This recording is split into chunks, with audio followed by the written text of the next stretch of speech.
لیکن عموماً آپ نے اپنے خاندانوں میں یا ماحول میں ایسی مثالیں دیکھی ہوں گی کہ جو ہی مال زیادہ آنے لگ گیا خرابیاں بھی زیادہ ہونے لگ گئی، ساتھ ہی بہت سی حرام چیزیں بھی چلی آئیں، بلکہ حرام چیزوں کی کثرت ہوتی ہی مال کی کثرت کی وجہ سے ہے۔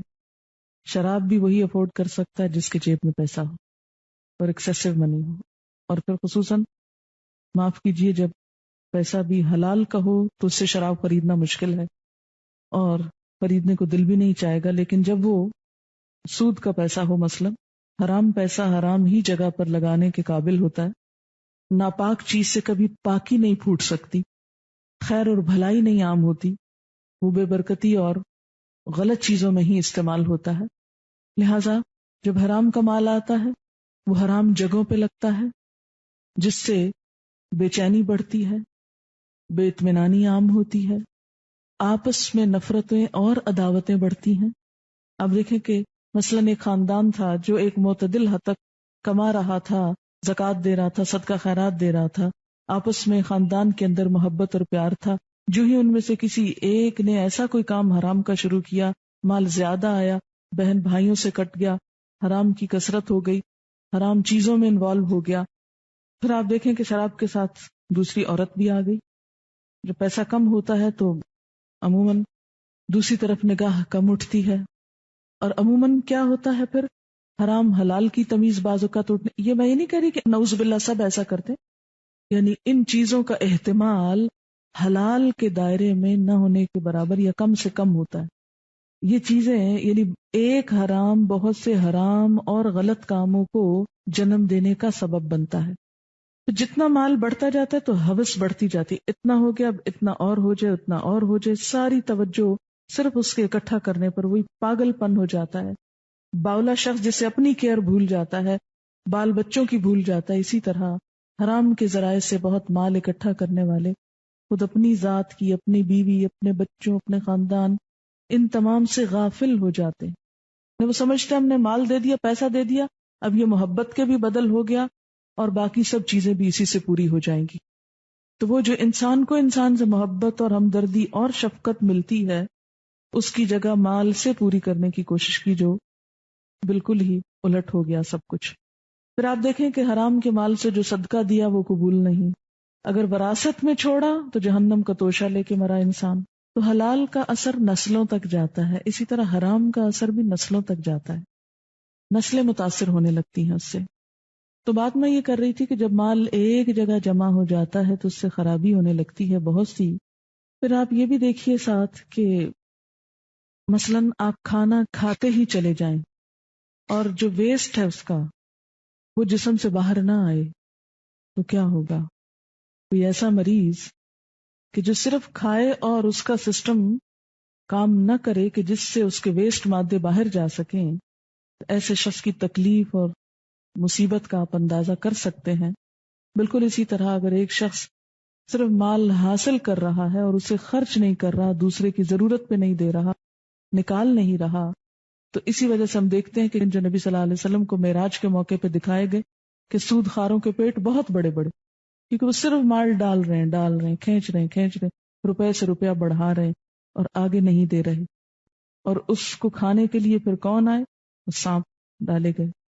اس کے برعکس جو شخص مال کو حلال طریقے سے کمائے، اپنی ذات پر بھی خرچ کرے، دوسروں پر بھی خرچ کرے، اور فرض کے علاوہ، صدقات کے علاوہ مقروض کو قرض بھی دے، اور اگر مقروض قرض واپس نہ کر سکے تو اس کو صدقہ کر دے، اس کا کیا اجر ہے، کیا جزا ہے؟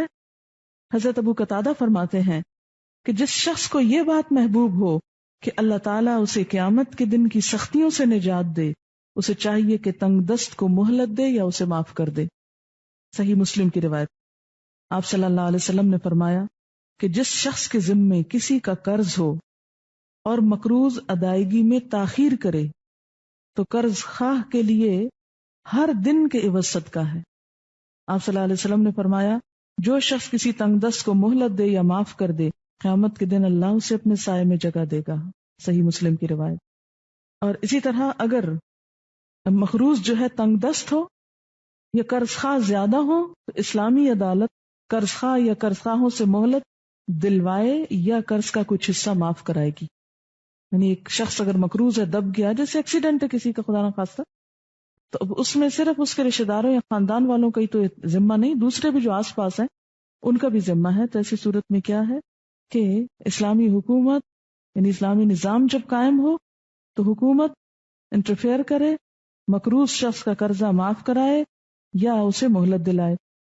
یہ اس صورت میں جب کوئی دیوالیہ ہو جائے. حضرت ابو سعید کہتے ہیں کہ نبی صلی اللہ علیہ وسلم کے زمانے میں ایک شخص کو پھل کی خرید و فروخت میں نقصان ہوا اور اس کا قرضہ بہت بڑھ گیا. آپ نے لوگوں سے فرمایا اس پر صدقہ کرو. لوگوں نے صدقہ کیا، پھر بھی اتنی رقم نہ ہو سکی جو قرضہ پورا کر سکے. آپ صلی اللہ علیہ وسلم نے قرض خواہوں سے فرمایا جو کچھ تمہیں ملتا ہے لے لو اور تمہارے لیے یہی کچھ ہے، یعنی اور نہیں دے سکتا. یہ یعنی حکومت جبرن بھی معاف کروا سکتی ہے اگر ایک شخص بالکل ہی پس کر رہ جائے اپنے قرضوں میں. حضرت عبداللہ بن کعب کہتے ہیں کہ میرے باپ کعب بن مالک نے عبداللہ بن ابی حضرت سے مسجد نبوی میں اپنے قرض کا تقاضا کیا. دونوں چلانے لگے. انسان تھے نا. آپ صلی اللہ علیہ وسلم اپنے حجرے میں تھے، ان دونوں کی آوازیں سنی تو آپ حجرے کا پردہ اٹھا کر برآمد ہوئے. کعب کو پکارا. کعب نے عرض کی حاضر یا رسول اللہ صلی اللہ علیہ وسلم. آپ نے اشارے سے فرمایا آدھا قرض چھوڑ دو. کعب کہنے لگے یا رسول اللہ صلی اللہ علیہ وسلم میں نے چھوڑ دیا. پھر آپ نے ابو حضرت سے فرمایا اٹھ اور اس کا قرض ادا کر. یعنی آپ نے کچھ معاف کرا دیا اور کچھ ادا کرنے کو کہا.